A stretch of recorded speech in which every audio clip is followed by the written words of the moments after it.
Boa noite, né? Boa tarde, boa noite. Um prazer estar aqui. Obrigada pelo convite. E, na verdade, eu vou ter... a minha apresentação assim não estava tão breve. E eu vou passá-la, alguns slides, eu vou passá-la mais rápido para dar tempo também da gente conversar. E, enfim, eu começo dizendo que eu tenho, enfim, a minha trajetória dentro de televisão e fora da televisão profissional já leva 30 anos. E, nesses 30 anos, pelo menos 25, eu dediquei à produção infanto-juvenil ou à programação infanto-juvenil e, hoje, às multiplataformas e tudo aquilo que tem a ver com comunicação com crianças e jovens. E, nesse momento, enfim, além de já ter estado à frente da TV Cultura, nos anos em que a TV Cultura produziu bastante e elegeu o infantil como seu carro-chefe, na sequência, eu tive uma experiência de América Latina, trabalhando com o Discovery Kids e com o Animal Planet em Miami para toda a América Latina, que me deu uma visão bem globalizada desse mundo de produção, dessa indústria da produção. Quando eu voltei ao Brasil, eu tive uma breve passagem pela Disney e trabalhei com a TVE, Canal Federal Educativo Cultural, no Rio de Janeiro. Fiquei lá por 4 anos, quando, então, se transformou em TV Brasil, e foi então que eu saí e passei a tocar um projeto que já vinha comigo desde o começo, que é o Mídia Ativa, que é uma ONG, Centro Brasileiro de Mídia para Crianças e Jovens, que, por sua vez, elegeu um selo chamado ConKids, Comunicação com Crianças. E é o ConKids, hoje, que a gente toca, fazendo festivais, eventos, seminários, conversas como essa, para todo mundo que se interessa por produção infantil de algum jeito. Eu trouxe um kitzinho aqui para o pessoal do Itaú, mas, no nosso site, vocês podem ter muita informação, porque, todo ano de festival, a gente fecha um catálogo, e esse catálogo é o catálogo do último festival que acabou de acontecer.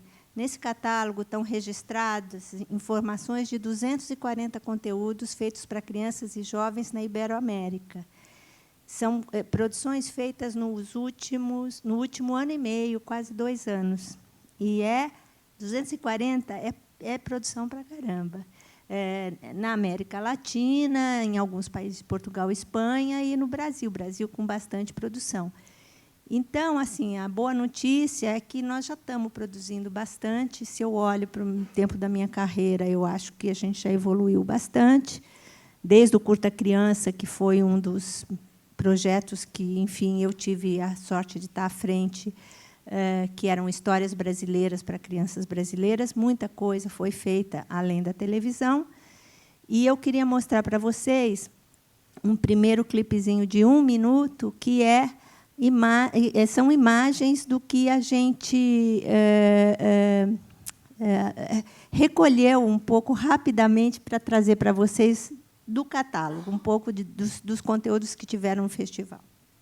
O Rafael, né? Pode soltar aquele primeiro vídeo que eu te falei dos finalistas.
é uma compilação muito rápida, mas para vocês verem um pouco a variedade e como é bonito a gente ver criança no vídeo, criança com tantas diferentes atividades.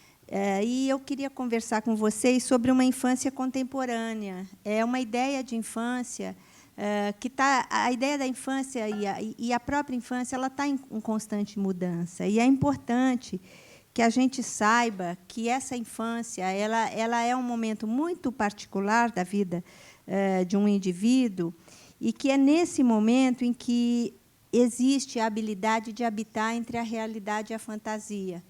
Então, quer dizer, muita gente fala, bom, ela é uma criança e a gente está preparando para ela ser um adulto, porque nós precisamos dar uma boa educação, nós precisamos preparar ela para a vida, mas, na verdade, a criança, no momento em que ela é criança, ela já é. Então, não é que nós temos que preparar, ela já está exercendo a sua identidade. Então, é importante, nesse momento, que a gente consiga olhar para a criança e escute a criança dentro daquilo que ela traz, daquilo que ela possa contribuir. As crianças nativos digitais, eu trouxe dados de uma pesquisa, que é uma pesquisa muito interessante, feita no Brasil inteiro, e essas crianças hoje nativas digitais, apesar de elas estarem super ligadas e naturalmente elas estarem lidando muito bem com todos os dispositivos, elas ainda são crianças, elas ainda brincam de bola, elas ainda usam imaginação, mas elas têm uma habilidade de compreensão um pouco mais rápida, digamos assim. Isso vem da pesquisa. E que a porta de entrada nesse mundo virtual se dá principalmente pelas histórias e pelos personagens. Então, para quem escreve, isso é uma informação bem importante, né? Entender um pouco a força de um personagem. Você pode passar o próximo?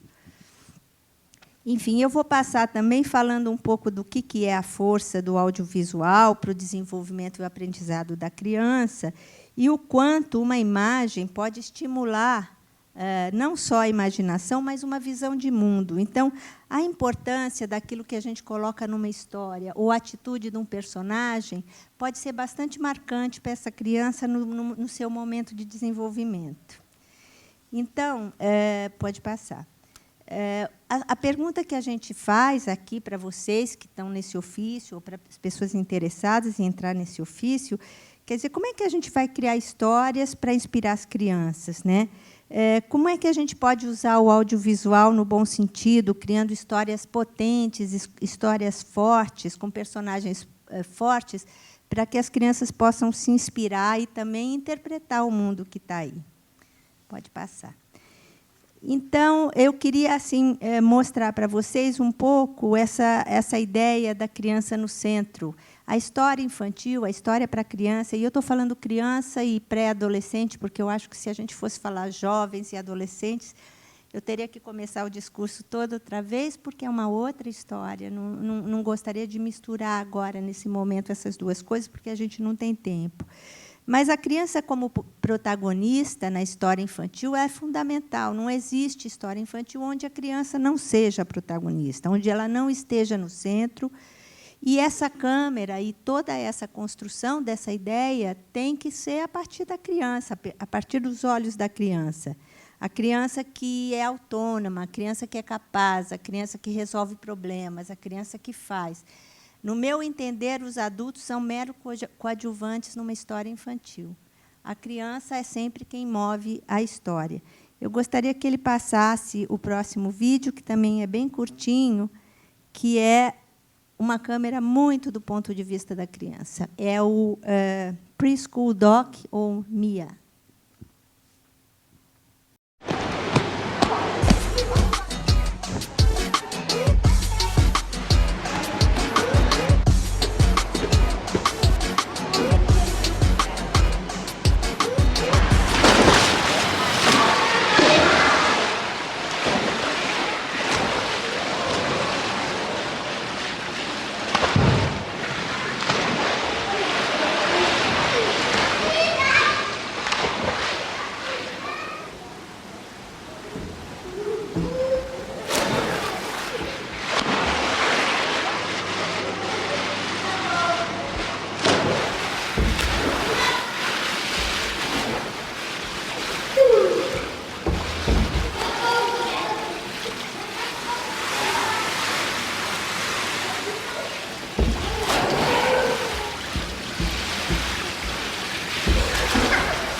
Bom, essa é, então, uma história, né? Uma história infantil bem do ponto de vista da criança, onde, enfim, com certeza, a gente sente um pouco a pressão e o medo da Mia.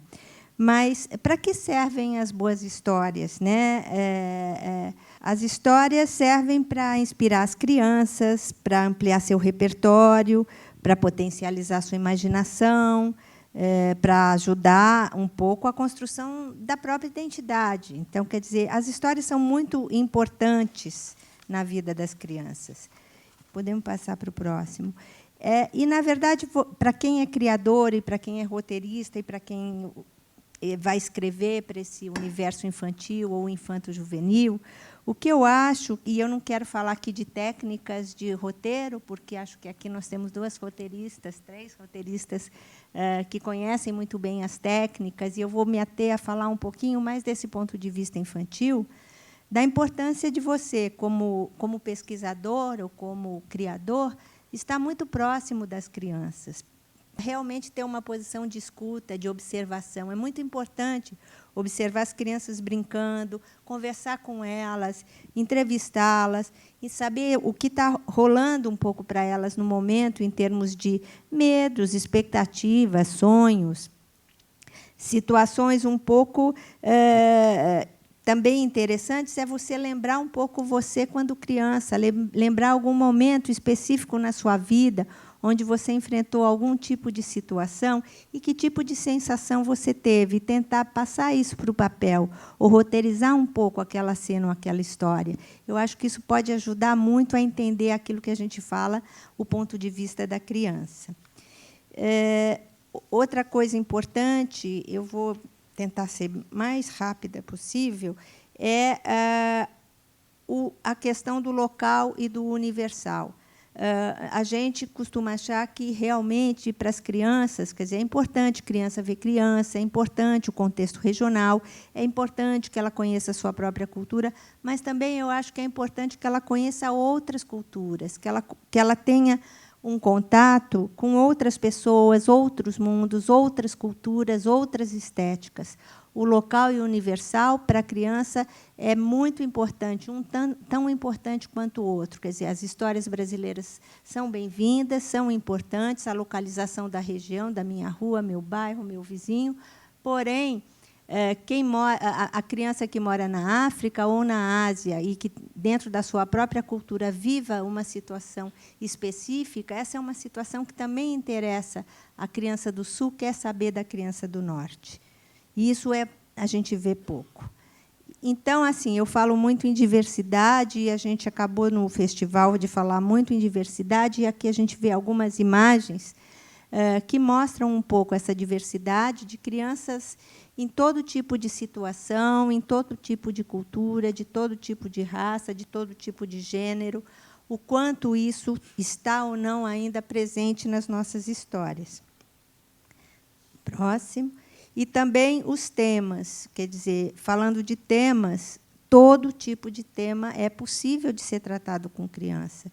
E, realmente, a gente vê, às vezes, uma dificuldade em se aproximar de temas ditos difíceis ou temas ditos delicados.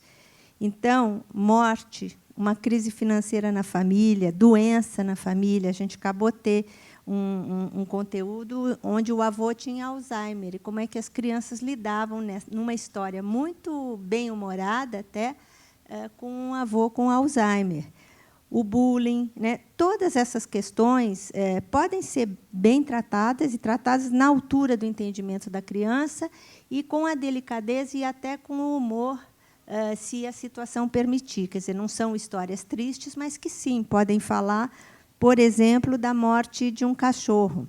Eu vou pôr um clipezinho aqui, bem rápido, do Adrian, que os diretores e criadores resolveram falar de morte através da morte de um cachorro querido, pet do menino.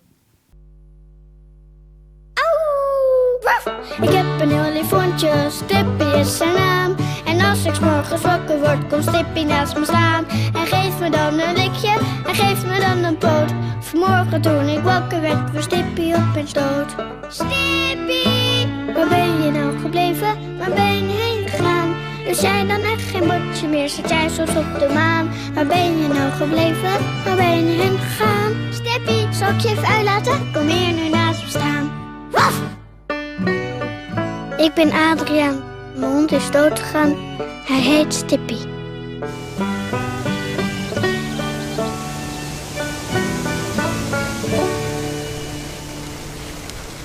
Twee handen aan het sturen, Adriaan. Goed zo.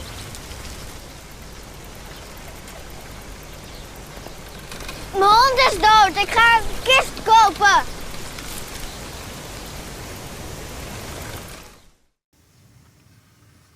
Bom, essa, enfim, depois vocês podem entrar no link no YouTube, mas essa é uma história de um garoto que, enfim, ele participa do enterro, quer dizer, ele compra o caixãozinho, eles enterram o cachorro, o amigo vai junto, o amigo, inclusive, diz, agora você não tem cachorro, porque o seu cachorro morreu e eu tenho o meu cachorro, você não tem inveja? Quer dizer, eles tocam em todos esses assuntos, eles brigam por causa disso, depois eles ficam amigos, depois ele chora, ele enterra o cachorro e, de repente, ele consegue, mais para frente, alguma substituição para aquele cachorro querido.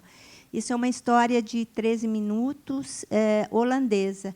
E os holandeses e todos os escandinavos têm tratados de histórias para crianças de até 10 anos, 7 anos, 8 anos, com esse nível de ficção de uma maneira muito aprofundada. Eu vou colocar só mais um slide sobre... Eu tenho vários outros exemplos de histórias de ficção e não ficção, que a gente poderia continuar aqui, mas, enfim, se for o caso, mas eu queria apresentar vocês para o André Maleska, que é um polonês. Ele é um roteirista e um diretor que trabalha com crianças, e ele tem filmes muito premiados, e ele fez já séries para televisão, as séries dele já foram também para o cinema. E ele, enfim, aqui a gente vê uma foto dele num workshop para produtores. Na época que eu estava no Rio de Janeiro, a gente trouxe ele, e ele fez um workshop para produtores, e ele falou, não, traz as crianças. E ele se jogava no chão com as crianças e fez uma série de encenações e trabalhos com os produtores e diretores, tendo as crianças no ambiente e trabalhando com elas. Aqui ele fala algumas coisas muito interessantes que eu acho incrível, né? Ele diz, a categorização em filmes realistas e fantásticos não existe para as crianças. Elas são sensatas e sabem que sapatos não andam sozinhos. No entanto, assistirão um filme sobre sapatos que andam sozinhos com grande interesse e alegria. Por quê? Porque as crianças querem que assim seja. Elas acreditam que, quando querem algo, isso se torna possível. Elas sentem que há muito mais coisas possíveis do que apenas aquilo que o cerca, que o mundo contém outras medidas e outras possibilidades.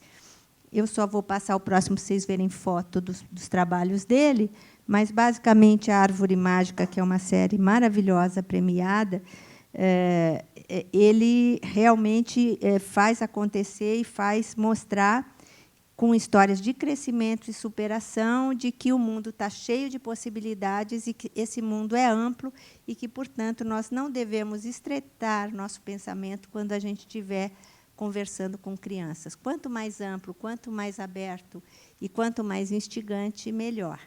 Eu tenho muito mais coisa para mostrar, mas a gente vai, no decorrer da conversa, falando e mostrando. Obrigada. Obrigada, Beth. Agora a Tatiana. Bom, meu nome é Tatiana Nequete. Primeiro de tudo, eu queria agradecer a presença, né, de todo mundo que venceu a chuva e conseguiu estar aqui hoje. Queria dizer que o meu começo no audiovisual infanto-juvenil ele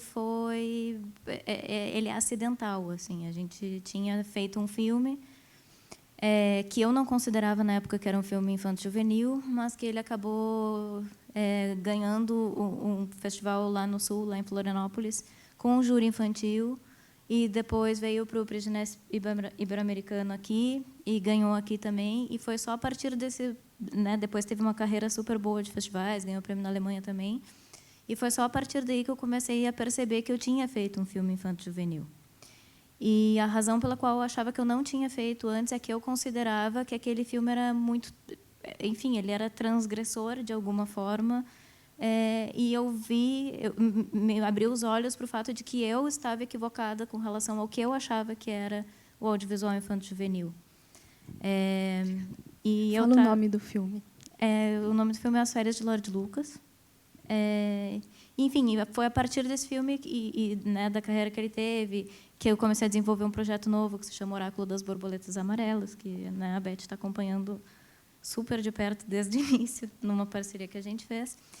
E, claro, eu estava participando, quando eu comecei a desenvolver esse projeto, dos Prix Jeunesse Ibero-Americano, o Internacional. Já fui para algumas das edições onde os debates que a gente tem sobre infanto-juvenil são riquíssimos, são super esclarecedores. As ideias de todo mundo, eu vi que elas estavam muito mais de acordo com o que eu acreditava sobre a infância. E, no entanto, esse projeto, quando eu comecei a fazer pitching e apresentar ele no mercado, as coisas que eu ouvia das pessoas que estavam, enfim, das cabeças desses editais que estavam ouvindo os pitchings, eram justamente os clichês que a gente estava tentando combater nas nossas discussões. Então, eu ficava me perguntando, poxa, qual é o sentido da gente estar aqui debatendo e conversando e tentando fazer, né, esse audiovisual assim, mais carregado de uma dramaturgia, mais apostando numa complexidade da mente infantil, se não é o que o mercado está acreditando que essa criança quer assistir. Que tipo de clichê você ouvia? Eu ouvia, por exemplo, que como a protagonista é uma menina, que aquela era uma história de menininha, por que a gente vai querer investir numa história de menininha? É uma história de um luto, é uma menina que ela está passando por um luto, que o avô dela fica doente, e, enfim, mais por meio da série ele vem a falecer, e diziam, mas esse tema é pesado demais. E o que eu sempre rebati foi, a gente achar que o luto é inadequado para a criança não está evitando que crianças passem por luto. Ou seja, a gente dizer que o tema não é adequado não faz com que a vida também concorde e desadeque o tema. As crianças vão passar por isso igual. A gente ou adequa os temas para a idade que elas estão passando, que elas estão vivendo, e tenta fazer com que essas crianças que estão passando por essas situações se identifiquem, ou a gente vai perder essa criança para o conteúdo adulto, ou a gente vai perder essa criança para a internet, porque a curiosidade, ou seja, o fato dela estar passando por isso, ela vai ter e ela vai atrás. Então, a gente pode oferecer isso ou perder ela. Enfim, vou voltar nisso. Apesar de eu ser roteirista, eu vou pedir desculpa, mas eu não vou falar sobre escritura e estrutura de roteiro, porque eu acredito que, né, todo mundo que está aqui ou porque é roteirista ou porque, no mínimo, estuda, e eu acho que seria chover no molhado. Mas, a partir dessa experiência, eu fui fazer meu mestrado, e eu fiz o meu mestrado e eu estou com o meu projeto de doutorado bem enveredados para estudar a infância, e, principalmente, a infância que a gente representa e quem representa essa infância. O meu mestrado foi sobre técnicas de direção de atores infantis. E a minha ideia é tentar achar uma técnica mais adequada e tentar levantar questões de quais são as nossas responsabilidades como realizadores quando a gente coloca uma criança na frente das câmeras e quando a gente faz essa criança trabalhar, porque isso é trabalho infantil. Então, o que a gente tem que entender dessa criança, né, que a gente está fazendo trabalhar? E o que ela está representando e quem é que vai receber essa mensagem. Então, acho que tem como passar as lâminas? As lâminas, elas estão uma bagunça, mas é porque eu trouxe algumas partes desses estudos que eu fiz durante o meu mestrado e que eu venho apresentando em trabalho em congressos de psicanálise também, porque tem muito de psicanálise nisso. Então, enfim, deixa a gente abrir aqui. Mas elas vão ser mais para eu me guiar do que qualquer coisa, assim. A minha ideia é, basicamente, então, que falta... em minha defesa, infanto-juvenil era assim antes do tratado, viu? Bom, eu estava falando com um amigo meu esses dias que a gente devia ter ido para um encontro de roteiro, só que a gente ficou falando sobre tantas outras coisas que a gente perdeu o encontro de roteiro.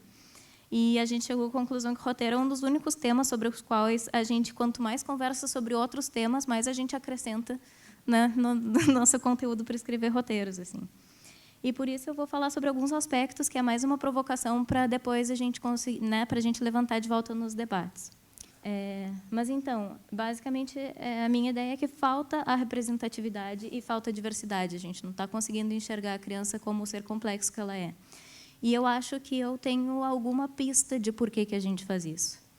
Então, eu trabalhei muito com o Winnicott, que é um psicanalista especializado em infanto-juvenil, em infância, né? E ele fala sobre a criação de fenômenos transicionais. E eu vou dar uma explicação muito curta e grossa, e que até se tiver psicanalista aqui, por favor, que não me bata depois.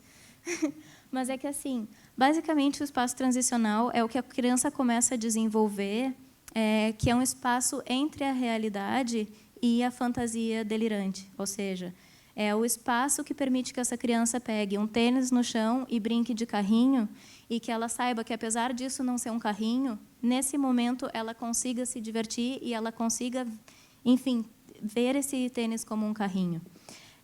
Ou seja, ela é um espaço que permite uma confluência da realidade objetiva, observada, com a fantasia, né, a nossa subjetividade abstrata.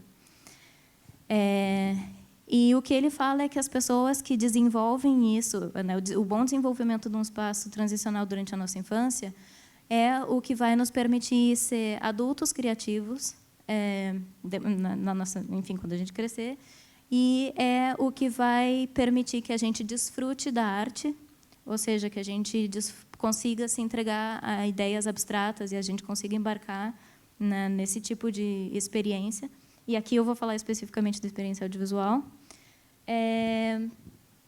E, por outro lado, então, já que a gente está aqui criando histórias, se a gente conseguiu chegar nesse ponto é porque a gente desenvolveu muito bem nossos espaços transicionais para a criação de universos diegéticos, ou seja, né, que a gente vai misturar essa nossa realidade objetiva, observada, com a nossa subjetividade narrativa, nesse caso, para essa criação.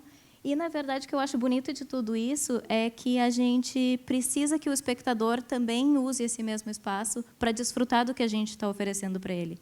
Então, a experiência audiovisual nada mais é do que um acordo que a gente faz como criador com o nosso espectador. E a gente tem que conseguir, enfim, oferecer o melhor que a gente consegue em termos de criação diegética para que essa experiência seja positiva. Porque se eu não conseguir convencer ele, a experiência dele vai ser negativa. E se eu convencer ele demais, né? Porque ele fala também que é o seguinte, as pessoas que têm esse espaço mal desenvolvido, elas ficam com um espaço muito encurtado entre a sanidade e o delírio. Então, são pessoas que têm muito mais possibilidade, ou seja, de terminar tendo algum surto delirante ou algo do gênero. Então, eu acho que o que a gente tem que levar em consideração é o quão sincero a gente está sendo com a infância. Porque, quando a gente vai fazer esse acordo do qual eu estava falando com a criança, a gente tem que levar em consideração que o espaço transicional com o qual a gente está lidando, ele não é, ao contrário de um adulto, um espaço que vai ter as suas ferramentas para recorrer e para conseguir desfrutar dessa arte. Ele é um espaço em formação, e isso é uma grande vantagem para a gente como realizador, porque é um espaço cheio de possibilidades, mas, por outro lado, a gente tem que entender que a gente tem responsabilidades maiores quando a gente lida com esse espaço. Aí eu queria falar, enfim, eu trouxe ali algumas obras que eu considero que são muito sinceras com a criança, e elas respeitam essa complexidade, assim, porque a criança, ela é um adulto, ela é um ser humano tão complexo quanto um adulto, e a experiência fílmica dela não é tão diferente assim. E eu trouxe uma passagem do Bruno Bettelheim, que é quando ele escreve a Psicologia dos Contos de Fada, que ele conta a história de um menino que ele tratou, que era um menino que ficou muito encucado com o João e o pé de feijão, e ele ficou com muito medo dos gigantes. E os pais levaram ele, né, no psicólogo, dizendo: olha, a gente não sabe mais o que fazer, a gente está tentando explicar para ele que gigante não existe. E ele disse: mas deixa ele acreditar em gigantes, deixa ele ter medo. O que ele está fazendo, tendo esse medo, é comunicando uma coisa muito mais rica para vocês. E ele começou a tratar o menino e tal, e ele percebeu que os gigantes, né, na subjetividade do menino, era o quanto ele se sentia vulnerável a adultos. E teve um momento que, brincando, o menino vira para ele e diz: mas apesar do João ser pequeno, ele conseguiu vencer o gigante porque ele era inteligente. Aí, pronto, sabe? Olha que bonito como esse menino conseguiu resolver essa situação dentro de si através desse medo. Então, com isso, o que ele defende é que a tristeza, o medo, a ansiedade, a angústia, a raiva, tudo isso faz parte do desenvolvimento humano, é natural, e a gente não tem que podar, né, da vida de uma criança. A gente tem que entender que, talvez, podando esses temas no audiovisual, a gente esteja limitando as temáticas e, então, o desenvolvimento dessa mente a partir de conceitos muito pré-estabelecidos da gente como adulto observando essa infância. Quando, na verdade, quando a gente escreve um roteiro, o que a gente tem que fazer é se apropriar da realidade que a gente está tentando comunicar e para o público, né, para o qual a gente está tentando comunicar. Deixa eu ver se eu acho de volta que eu passei muito. Bom, uma outra parte do meu estudo é que essa não era tão direcionada para infanto-juvenil, mas que ela nos ajuda um pouco a pensar por que a gente tem medo de ver o sofrimento infantil na tela. Eu queria saber quando é que essa infância tinha se transformado nessa infância. Eu queria saber quando em Hollywood foi o ponto... desculpa, volta só uma... Essa atriz da foto maior é a Baby Peg. Ela tem uma história incrível. Eu trabalhei muito sobre ela no meu mestrado. Enfim, ela foi super explorada quando trabalhou em Hollywood. Eu conversei com ela durante o meu mestrado. Ela era a última estrela viva do cinema mudo de Hollywood. Já tinha 98 anos quando eu falei com ela. E ela é incrível, assim. Mas ela falava que crianças nessa época eram um pulverizador de inocência e alegria. Assim. Acontecia alguma coisa, botava uma criança que era essa ideia da infância linda, mágica e alegre cor-de-rosa. E aí eu queria saber qual foi o ponto, então, que a criança começou a ser um agente do sinistro. E eu achei, acredito, o elo perdido, que é o momento exato onde isso aconteceu. Pode passar para a próxima já. Que foi esse filme que se chama The Bad Seed, que em português ficou A Tara Maldita, e eu me recuso a dizer esse nome porque é horrível, mas que foi a primeira protagonista assim, maligna que eu encontrei em Hollywood. E assim, esse filme é outro tema à parte. Eu podia passar aqui só falando dele, porque ele é incrível, ele tem muita coisa a ser analisado. Mas, enfim, a partir do momento que eu tinha achado esse elo perdido, eu queria saber o porquê que isso tinha acontecido. E eu estava trabalhando com uma autora que ela fala que esse foi o motivo. Que, a partir da Segunda Guerra, começam a surgir as fotos de guerra e elas começam a esfregar na cara do mundo uma coisa que era muito óbvia, que a criança, sim, é bombardeada, a criança, sim, passa por sofrimentos, a criança, sim, às vezes está do outro lado. Daí, bom, tem essa frase do Sartre aí. O que ela fala, na verdade, é que o livro mais lindo do mundo não salva uma criança da dor. Ou seja, não é tirando do livro que a criança vai deixar de sofrer. Enfim, aí ela fala que, na verdade, quando a gente começa, nessa época, a colocar o sofrimento infantil em filme e o espectador tem a experiência de sentar e ver o sofrimento infantil em forma de espetáculo, a gente começa a ter uma relação muito sadomasoquista de cinema, porque esse sofrimento nos agride de volta.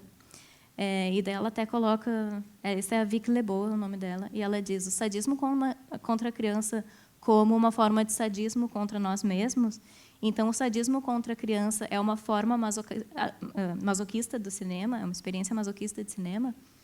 E eu acho que a gente vê muito dessa forma. E talvez seja por isso que a gente tem medo de tocar em temas difíceis para a criança, porque a gente continua achando que adequado é que uma criança não sofra.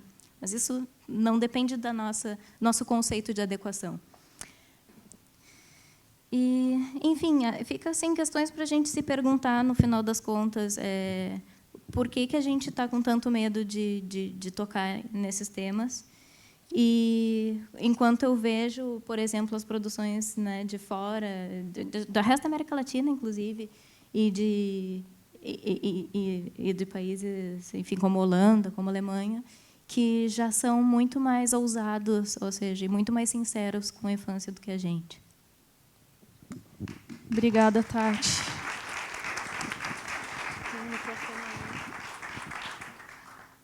A Índigo agora vai se apresentar. Depois a gente vai para as perguntas. Bom, eu venho da literatura, né? Então, é uma história um pouco diferente.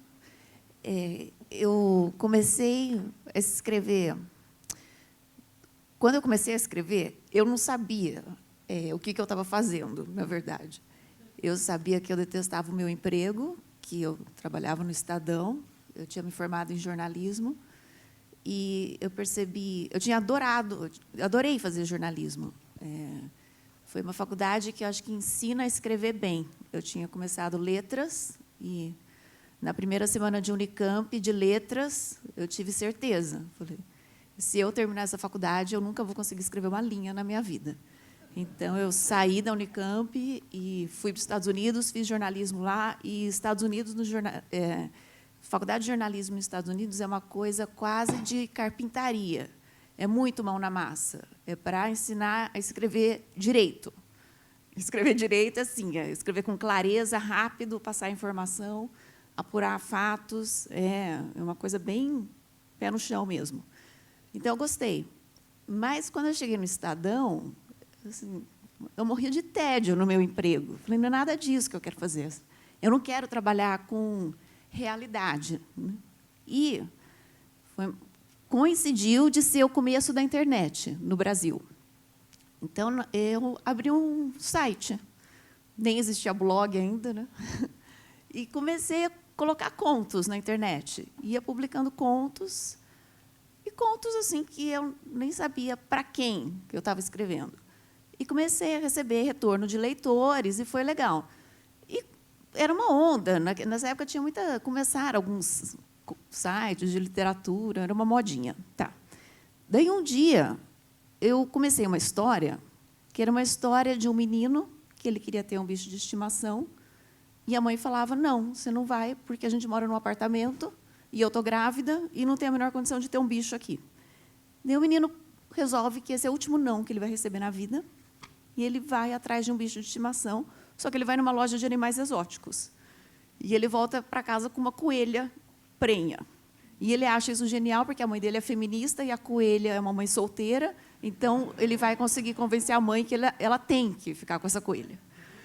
E daí a mãe, claro, fica histérica e fala que ele tem 24 horas para se livrar da coelha, só que daí ele começa a trocar por outros bichos. E daí vem um sagui, depois vem uma iguana, e assim vai. E quando eu comecei essa história, eu falei, eu não tenho coragem de botar isso na internet, porque isso é longo. Primeiro, isso é longo, e isso eu não quero dar de graça, porque a internet, para mim, é aquele lugar que você joga coisas, né? E eu falei, isso não, isso eu quero trabalhar direito. E eu falei, isso eu acho que é um livro. E daí eu comecei a escrever pensando, dá para virar um livro. E foi. E foi um romance que eu consegui publicar 3 anos depois de passar por muitas editoras, todas rejeitando, eu achando que era uma viagem, querer publicar um livro. Mas fui e deu certo. E, a partir de então, consegui largar meu emprego no Estadão, passei por um período em que eu fazia traduções para pagar as contas, ou trabalho para publicidade, e ia trabalhando nos meus livros, até que chegou um ponto em que foi o momento da virada, em que eu consegui começar a pagar minhas contas com literatura. Daí foi legal. Daí eu tive coragem de começar a falar, me apresentar como escritora. E a história com audiovisual começou porque, em determinado momento, na verdade, 3 anos atrás, as editoras, as produtoras começaram a me procurar, perguntando se eu tinha interesse em adaptar meus livros para série de TV ou para longa. E, claro, falei, claro que eu tenho, mas eu quero fazer. Assim, eu quero estar nesse processo criativo. Eu não quero vender o direito do livro e comprar meu bilhete, entrar na fila e assistir o filme. Não, eu quero fazer junto. Até a Queca, que está aqui, foi uma das culpadas disso, e a Beth também. E eu falei, bom, daí a Queca, em determinado momento, ela falou assim, mas você sabe escrever roteiro? Eu falei, imagina, né? Não sei escrever nada de roteiro. E eu fui estudar. E foi muito legal ir estudar o roteiro, porque literatura não se ensina. Você não consegue ensinar uma pessoa a escrever um livro. É assim, senta aí e faz, minha filha. E não tem técnica, entendeu? E o que você fizer, do jeito que fizer, tá bom. Mas roteiro não. Roteiro é uma coisa que você pode aprender, né? Roteiro, para mim, é engenharia pura. E ainda estou estudando, mas estou estudando e já estou fazendo.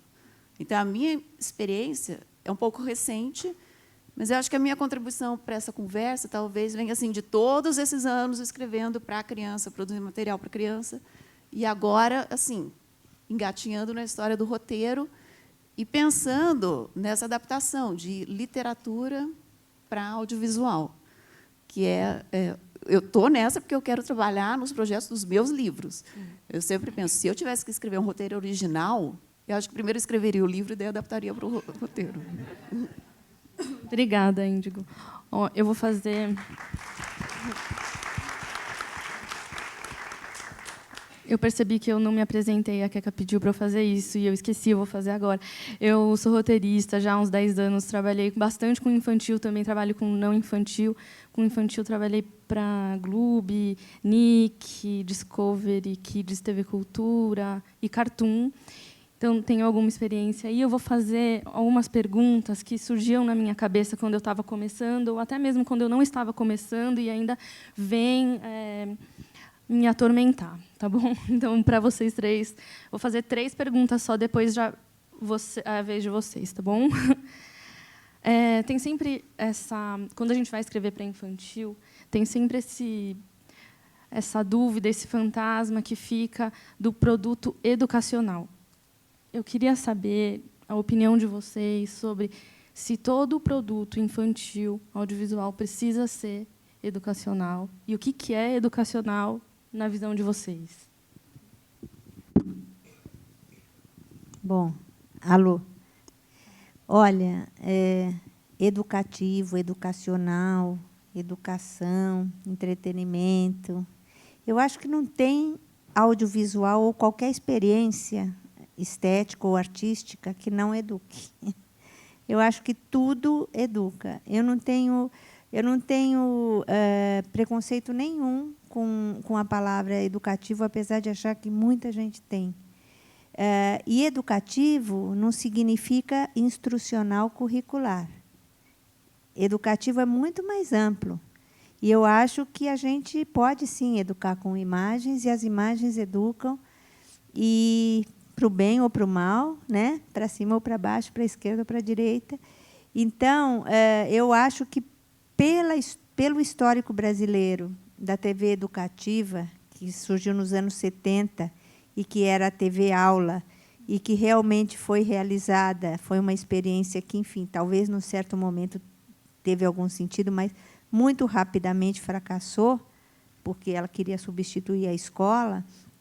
Ela começou, enfim, a fazer uma série de materiais que acabaram afastando as pessoas, inclusive das próprias TVs educativas. E, enfim, teve aí um momento que realmente se criou um preconceito. Mas eu acho que, cada vez mais, a gente tem que... Tudo educa. E o que é educativo, o que não é educativo, acho que não tem muito isso. Apesar de que eu entendo que o curricular e o instrucional é uma outra vertente, e aí sim tem um objetivo claro de instruir, né? De informar sobre um determinado conteúdo curricular. Mas a experiência de uma narrativa já é por si... Eu acho que a gente vê, quer dizer, a criança frente ao audiovisual, se você... hoje a gente fala muito em alfabetização audiovisual. Hoje tem, né, ou alfabetização mediática. Após uma experiência audiovisual, você inicia uma conversa com a criança, enfim, ela vai por vários caminhos, e essa conversa em si, se bem mediada, já é bastante educativa. Até uma novela, o que for. Não, eu concordo muito com a Beth, né, nesse sentido de que a criança está o tempo inteiro aprendendo. Toda a experiência pela qual uma criança passa, ela está tirando algum proveito, ela está aprendendo alguma coisa daquilo. Voltando um pouco, batendo o tema da complexidade, é por isso que é importante que a gente entenda que mostrar toda a gama de situações e toda a gama de sentimentos pela qual ela pode estar passando também é uma forma de estar auxiliando essa criança a passar por o que quer que seja que ela esteja passando. E acho que a gente tem que tomar cuidado com o que a gente pré-estabelece que a gente acredita que seja o audiovisual ideal para a infância. E o educativo ficou entre um desses gêneros, enfim, que a gente acredita que tem que ser assim e que tem que ser educativo no sentido, enfim, curricular, né, escolar mesmo. E a mesma coisa que passa também com aventura e comédia, assim, ou seja, são gêneros que a gente estabeleceu que isso é o adequado, isso é o ideal, e que não, as coisas não são tão assim preto no branco. O que eu ouço mais assim atualmente é: a gente não quer ser nada educativo, a gente não quer ensinar nada. Mas mesmo quem fala isso vai estar passando alguma coisa, né? Eu tenho esse preconceito que a Beth falou. Não sei, eu tenho. E eu estou tentando trabalhar ele. E pensando nessa questão, eu lembrei, eu fui uma criança que eu era péssima em matemática. Para mim, eu não entendia nada. Mas eu lembro, eu aprendi conta de subtração no Vila Sésamo. Quando apareceu um monstrinho azul lá e ensinou, eu falei, entendi. Sabe? E, para mim, como criança, foi legal, porque eu falei, aquela louca da professora, ela nunca conseguiu me fazer entender, e o monstrinho me fez entender. E eu gostei. Assim, eu gostei de que meu cérebro entendeu aquilo. Então, acho que não precisa ter esse preconceito, porque a criança gosta de coisas educativas quando é feita de uma maneira bem sacada, apropriada. Eu acho que, assim, um programa educativo, que a criança fala, legal, esse programa é para me ensinar isso, ela senta lá e ela assiste numa boa. Eu acho que o que pega mal é um programa assim, começa uma historinha, tá, beleza, você embarcou na historinha, tá tudo lindo. No meio da historinha entra uma aula. E daí a criança se sente traída, falou, peraí, mas isso daqui era para ser entretenimento, agora virou uma aula. Daí virou, entendeu? Daí ela se sente enganada. Mas dá para fazer coisas interessantes. Eu acho, por exemplo, nós, assim, independente da idade, o ser humano, a gente gosta de ver um personagem evoluindo. Um personagem que começa com uma habilidade tal, limitações tal, e ele passa por várias etapas, ele adquire recursos, dons, e ele se supera, e ele chega... Você, conforme o personagem aprende, você aprende junto. Isso é uma coisa legal, que funciona para qualquer idade. O que não funciona é o personagem que está fazendo coisas para te ensinar, descaradamente. No discurso, ele está querendo te ensinar a salvar o planeta. Daí eu acho que fica chato. O título aqui é Escrevendo para Crianças e Jovens. Então, como a gente não falou muito de jovens, eu queria levantar um pouco essa bola, porque a gente vê bastante literatura para jovens de 12 anos, bombando, best-seller. A gente vê filme também para essa faixa etária. E, quando a gente olha um pouco para a televisão, as opções não são tantas quanto para as crianças. Eu queria saber o que... Tem uma dificuldade maior em escrever para elas? O que acontece nesse limbo, assim, depois dos 12? Olha, o que eu acho que acontece é que, enfim, pelo menos hoje em dia, e cada vez mais, esse jovem não está mais só na televisão, assim como a criança também já não está mais só na televisão. E a televisão, a instituição televisão, os canais de televisão, que acho que desde que eu trabalho em televisão eu ouço isso. Precisamos fazer um programa jovem. O que é um programa jovem? Não, então põe lá um apresentador que fala gíria, ou que se veste, ou que tem uma tatuagem, ou que tem... Enfim, eu acho que a televisão, de uma maneira geral, falhou muito e continua falhando se ela vai por esse caminho. Né? Porque, enfim, de novo, o jovem é um momento de vida, tanto quanto a infância, que tem a sua complexidade, que tem também as suas cores, a sua beleza e a sua variedade. Né? Então, se você tentar fazer uma coisa quadrada, né? E tentar e ainda mais com o jovem, que, por princípio, né, está num momento de transformação, de questionamento, de afirmação, ele vai fugir disso. Mas, assim, a boa notícia é que no nosso festival a gente tem, não só no festival, mas durante o Conquides, toda a nossa experiência, a faixa etária 12 a 15, ficção e não ficção, já há alguns anos, algumas histórias elas tinham, ou eram assim, sexo na adolescência, ou drogados, ou sempre assim, umas histórias sempre assim pesadas, sempre para baixo, suicídio, enfim. E, de um tempo para cá, eu não sei se por causa da internet, por causa dos coletivos e por causa das webséries, tem tanta coisa acontecendo, feita pelo próprio jovem, por grupos que estão muito próximos da faixa etária ou da vivência do momento, que apareceram coisas maravilhosas, relacionadas à arte, relacionadas à cultura. Mesmo a TV Cultura, recentemente, o seriado Pedro e Bianca, que é um seriado maravilhoso. Então, assim, eu acho que a boa notícia, com a democratização dos meios e com as possibilidades de você começar a produzir seus próprios conteúdos e também de quem produz ter mais oportunidade de distribuir, essas coisas estão aparecendo e estão mais arejadas. Acho que, enfim, eu estava falando antes, né, no momento que... Eu falei um pouco disso lá, quando a gente participou da mesa lá no Conquides, que quando a gente vai falar como roteirista sobre uma realidade que não faz parte da nossa vida, a gente tem que achar uma maneira de se apropriar desse tema e trazer para o nosso universo e conseguir se colocar nisso de uma forma sincera. E o que acontece quando a gente escreve para crianças e adolescentes é que a gente está fazendo isso o tempo inteiro. A gente não é criança, a gente não é adolescente. Por mais que a gente tente buscar na nossa infância, na nossa adolescência, a gente vai estar errando porque ela muda. E acho que é, então, muito importante a gente seguir tentando entender o que está acontecendo com as crianças, aonde que a linguagem digital está influenciando ou está modificando a forma como eles pensam. Acho que teve isso que tu estava falando, né, dos temas, de como eles apareciam. Acho que a gente tratava muito, a nossa tendência é tratar muito os temas e o tipo de questionamento que surgem na adolescência. Eu não sei, me parece que a gente está achando a adolescência muito pouco adequada para os adolescentes, assim.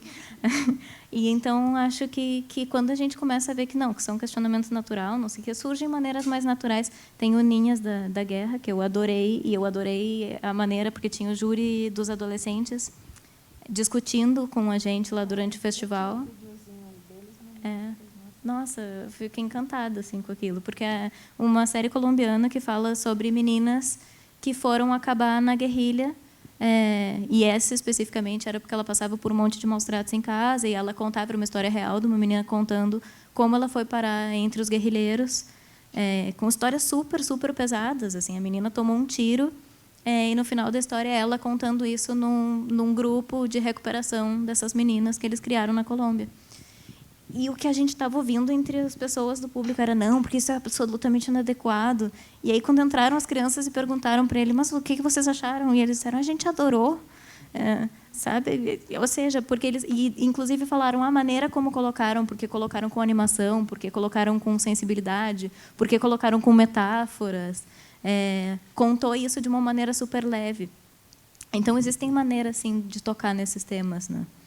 Obrigada.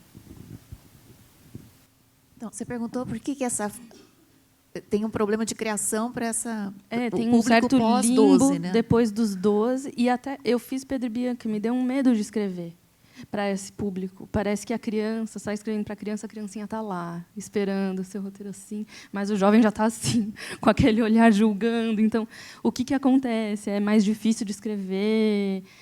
Por que a gente não vê tanta coisa na televisão para esse público? Bom, eu não sei, a minha teoria, assim, chutão, né? O que eu acho. Mas eu tenho a impressão assim, até 6 anos de idade é muito claro. A gente entende direitinho assim, o que funciona para essa idade. Depois, até aos 12, também, a pré-adolescência, que acaba aos 12 anos, né? Meio pré-adolescente, que é o público que eu gosto de escrever meus livros, que eu chamo a idade do gangster. Você está no limite ali, né? 12, 13.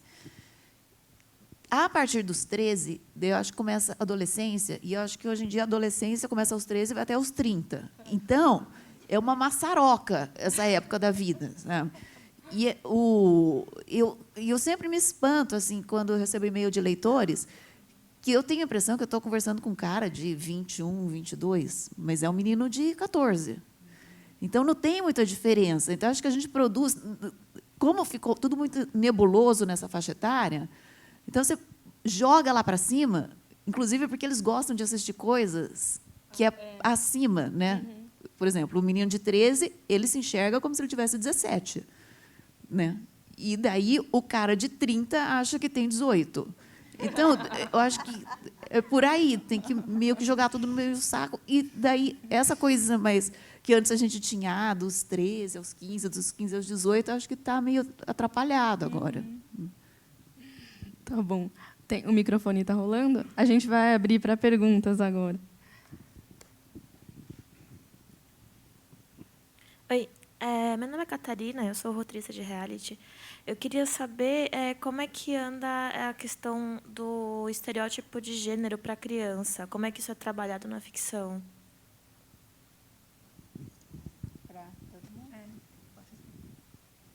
Olha, essa é uma questão, né? A questão do estereótipo é uma questão que, enfim, acho que dá um seminário inteiro. Na verdade, a questão de gênero, principalmente para a criança e para a criança menor, cada vez mais isso está sendo, enfim, não sei, não é o que a gente vê, mas está sendo combatido.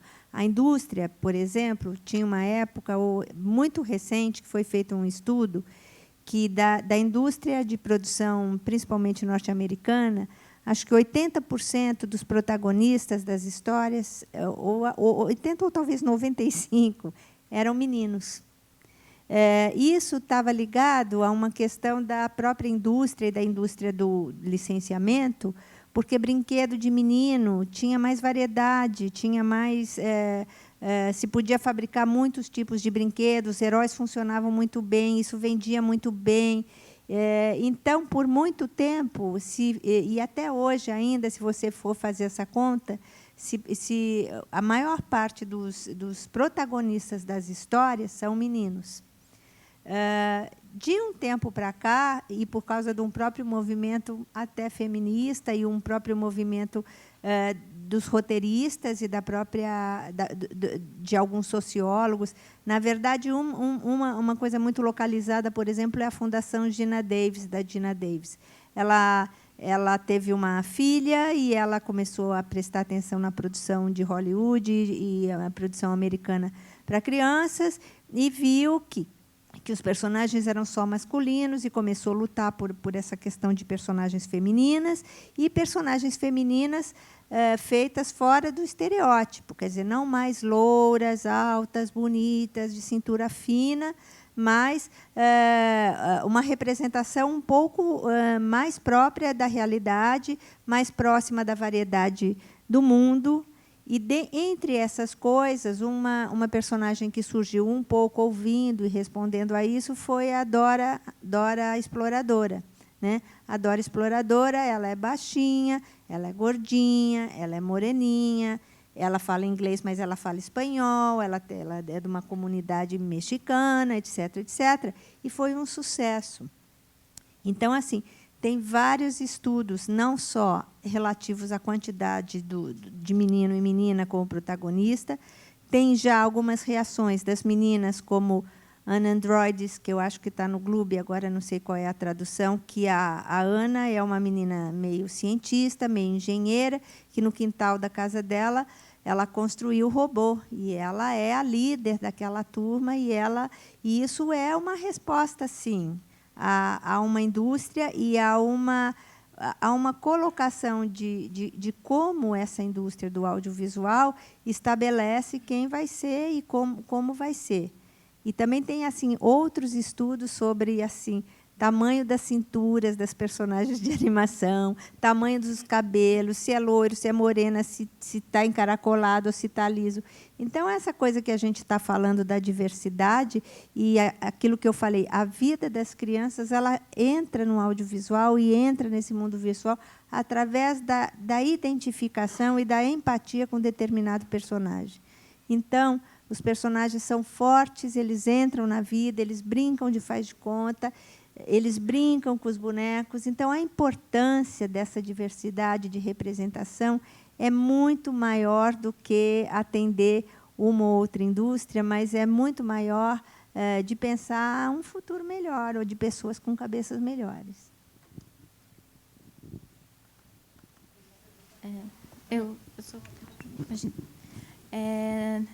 Uma experiência que eu posso trazer que foi concreta, que foi uma coisa que eu passei a partir do momento em que, enfim, depois de discutir tudo isso, que as protagonistas eram sempre a loira bonita ou a ruiva corajosa, o quanto, enfim, a gente botava as meninas em estereótipos e em papéis muito cruéis com esse público, né, feminino que ia receber, foi ter feito essa série com uma protagonista feminina e mesmo depois de ter discutido tudo isso, ter que escutar num pitching que por que a gente vai querer investir numa história de menininhas, sendo que não é uma história de menininhas, era uma história de uma menina forte, uma menina que passa por luto, é uma menina que gosta de insetos, ela é completamente atípica, assim.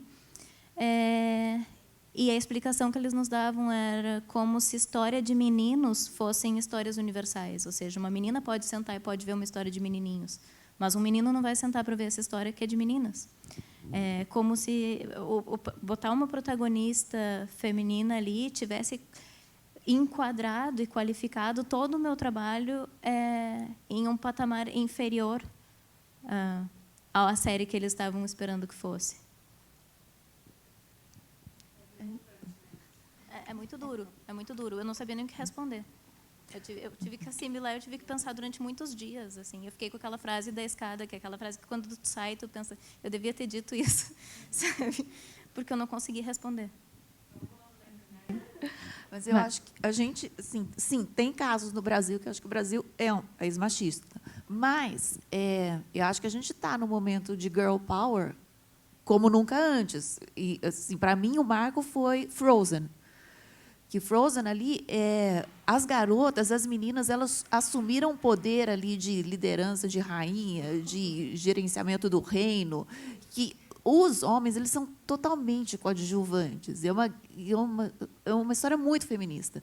E Malévola também, que tem essa coisa, que assim, é quase um filme lésbico, né? Porque assim, todos os homens são completamente dispensáveis. Assim, a única função do mocinho, que era dar o beijo, nem isso funcionou. Então, eu acho que está no momento... E o Once Upon a Time é outro, que é totalmente dominado pelas mulheres. Então, lá fora, isso acontece.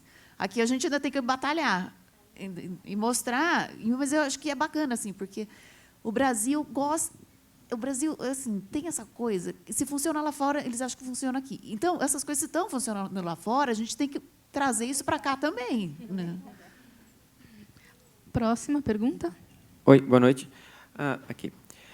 Vocês citaram ali a questão da educação, os audiovisuais educacionais. E eu cresci assim assistindo Castelo Rá-Tim-Bum, Bigman, e eu aprendia muito com isso quando eu era criança. Hoje, quando eu sento para assistir televisão com a minha sobrinha, tipo, ela fica horas com Peppa Pig, eu olho a história e penso, nossa, que simples. Como que vocês enxergam essa questão do entretenimento dos anos 90, que tipo, tinham muitos canais que te instigavam como criança a ir descobrir coisas, a aprender coisas, e hoje em dia que os canais parecem que são voltados mais para entretenimento vazio, assim, não... Até tem uma questão de ensinar, mas é uma coisa assim um pouco mais leve. Eu não sinto que instiga tanto criança quanto os produtos que a gente tinha antigamente. Qual que é a visão de vocês assim que trabalham com essa área? Olha, eu acho que assim tem muito. É que está mais difícil de achar, talvez, né? Quantidade faz com que a gente se perca um pouco. Você estava falando, são 12 canais infantis no Brasil, 24 horas para criança, 12. Então, difícil você assistir, cada um assistir tudo e saber pescar. Mas, quer dizer, eu acho que tem muita coisa ainda no mesmo espírito do Castelo Rá-Tim-Bum, e que, na verdade, assim, nem foi feito para ensinar. Eu tive a felicidade, né, de participar do Castelo Rá-Tim-Bum, e, na verdade, eu acho que ele foi um pouco para nós uma resposta ao Vila Sésamo, porque, enfim, o Vila Sésamo tinha muito mais claros conteúdos curriculares ali para serem colocados. E, quando a gente, enfim, no desenvolvimento do castelo, a gente foi buscar uma educação mais ampla, onde os conteúdos estavam ali, apesar de eles não... Quer dizer, nós, no Castelo Rá-Tim-Bum, a gente não ensinava a contar 1, 2, 3, 4, porque a gente achava que isso já não precisava, nem ABC, nem vermelho, amarelo e azul. A gente foi muito além disso, do ponto de vista de educar. E eu acho que na TV por assinatura, hoje, em vários canais, você encontra coisas muito boas. Será que não é um pouco da segmentação da faixa etária? Porque você citou a PEPA, pré-school, né, teoricamente. Não, mas na pré-escola, quer dizer, dentro, por exemplo, você pode ver, não digo só material nacional, mas tem, eu não sei como ficou o nome no Brasil, que é Pegue o Gato, que é uma produção da PBS recente, que está, acho que no Discovery Kids, ou acho, se não me engano. É uma aula de matemática fantástica, fantástica. Então, eu acho assim, tem alguns conteúdos muito legais, muito bons que ensinam, mas talvez está tudo muito mais difícil de achar, né? Tem muita dispersão. Eu não sei a sensação que eu tinha, e era essa um pouco daquela última lâmina que a gente acabou passando, que eu ia falar, era que eu tive a experiência de escrever para uma série que era uma série que existia desde que eu era criança, que já existia há 20 anos quando eu entrei para escrever e ser roteirista da série. E, por exemplo, eu assistia toda a programação desse canal, que era um canal aberto que eu achava incrível, e essa série era uma série que eu trocava de canal porque ela não comunicava para mim. Não se comunicava comigo. Acho que ela continuou não funcionando depois por diversas razões. Mas acho que entre elas é que essa série não ouvia, ela não entendia para quem que ela tinha que estar comunicando. Então, sim, desde essa época, que era uma época que tinha muita coisa de qualidade, também tinham as coisas que não estavam comunicando, né? E, por outro lado, acho que a gente enxergar a Peppa Pig, por exemplo, com os nossos olhos de adultos, e achar isso muito simples, e talvez não seja mesmo, né, o de maior qualidade, o audiovisual de maior qualidade que a gente pode estar oferecendo para uma criança, mas a gente tem que entender em que sentido ele está comunicando. Por que é um sucesso tão grande? Alguma coisa tem ali, né? Então, só também excluir, só... enfim, olhar e julgar e achar que isso é simples demais, talvez a gente esteja perdendo algum ponto que a gente pudesse estar considerando benéfico e usando de uma outra forma em outro conteúdo. Eu adoro a Peppa. E eu acho assim, eu adoro justamente por ser simples. Eu acho que a coisa mais difícil é ser simples. Eu acho que é um trabalho de gênio você conseguir ser simples e eficaz. E a Peppa é isso. Eu fico hipnotizada. Eu não sei, eu acho que é uma das melhores coisas que aconteceu. Eu acho que tem uma coisa das relações ali, daquela família, e das perguntas que ela faz. Aquilo é muito verdadeiro. Quem falou em sinceridade, aquilo para essa faixa etária. E, do ponto de vista de ensinamento, tem um ensinamento aí atrás. Tem um ensinamento. É só, enfim, a gente também poder olhar com os olhos da criança, né? Certo. Gente, acabou. Foi muito legal. Muito obrigada.